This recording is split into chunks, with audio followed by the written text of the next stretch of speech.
Hello' guys, আজি মই আহিছোঁ চেৰাপুঞ্জী আৰু আজি মই এখন কেব দেখুৱাম আৰু এখন কেবখনৰ মেইন গেট হৈছে এইখন আৰু আমি ভিতৰলৈকে এতিয়া সোমাই যাম আৰু ভিতৰত সোমাই গৈ আহিলে আপোনালোকে দেখা পাব এখন চাইন বৰ্ড আৰু ইয়াতে চব লিখা আছে কি কি বস্তু দেখা পাব আৰু কিমান মিটাৰ আছে 450 মিটাৰ দীঘল। এতিয়া আমি ভিতৰলৈকে সোমালোঁ আৰু পাৰ্কিঙত 20 টকা টিকেট আৰু ভিতৰত যোনটো মেইন গুফাত সোমাব যাব তাত আৰু 50 টকা টিকেট কাটিব লাগিব। মোটামুটি 50, 60, 70 টকাৰ টিকেট কাটিব লাগিব আৰু এতিয়া আমি গুফাৰ ফালে প্ৰৱেশ কৰিলোঁ আৰু আধা ঘণ্টামান আৰু আধা কিলোমিটাৰমান খোজকাঢ়ি যাব লাগিব। পুৰা পাহাৰৰ ওখ ঠাইৰ কাষে কাষে যাই আছোঁ।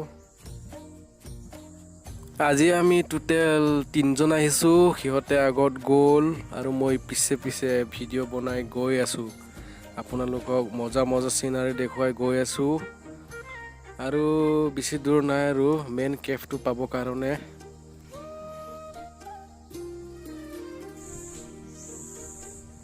আজি আৰু এই কেফ চাবৰ কাৰণে বহুত মানুহ আহিছে দেই, কিন্তু এই কেফত মানে প্ৰায় মানুহ থাকে বুলি কৈছে মানুহ এজনে।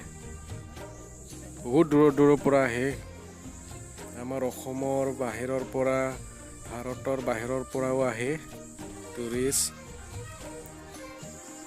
আৰু আমি আহি আহি অৱশেষত পাই গ'লোহি মেইন গুফাৰ সন্মুখত।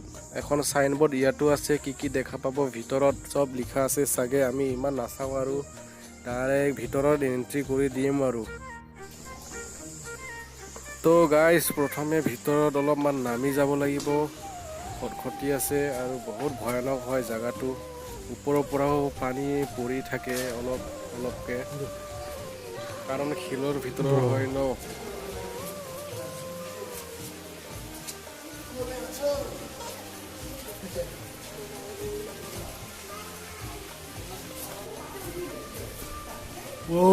কি ভয়ানক জেগা ৰে, কি ভয়ানক জেগা।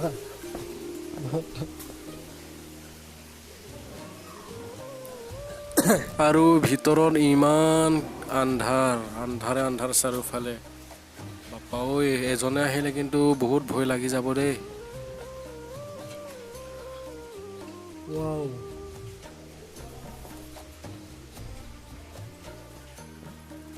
আৰু আমি ভিতৰত প্ৰায় আধা আধিমান সোমাই আহিলোঁ আৰু ভিতৰত মানে উশাহ লোৱা বহুত কষ্ট দেই, কাৰণ অক্সিজেন কম আছে যে।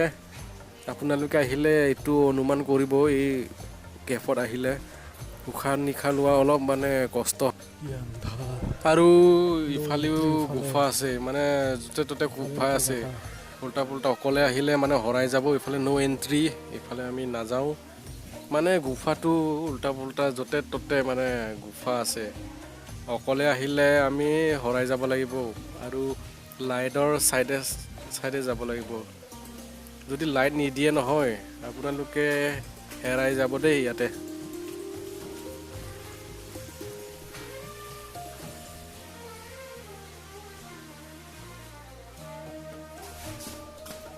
বা পাও, ইয়াতে যি আন্ধাৰ, একো দেখাই নাপায়। বা অকলে কিন্তু ভয় লাগি যাব দেই, ভূত চুত ওলাব পাৰে। মানুহ এজন বা দুজন লাগিবই ইয়াত আহিলে। তো গাইজ, আমি অৱশেষত লাষ্টখিনিত আহি পালোঁ আৰু ইয়াৰ পৰা নাই আৰু। চাওক, জুম টানি দেখুৱাই দিছোঁ, ইয়াৰ পৰা নাই।